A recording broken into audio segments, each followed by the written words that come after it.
বোটিংয়ে চড়ার জন্য সব ব্যস্ত হচ্ছে। দেখুন এই দেখুন যে শঙ্কর মোটামুটি আগেই রেডি হয়ে গেছে, ওইদিকে চড়বে।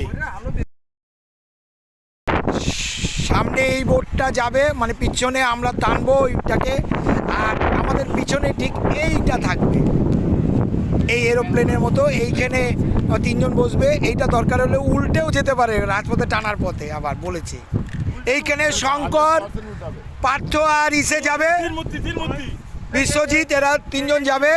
হ্যাঁ, আর সবগুলো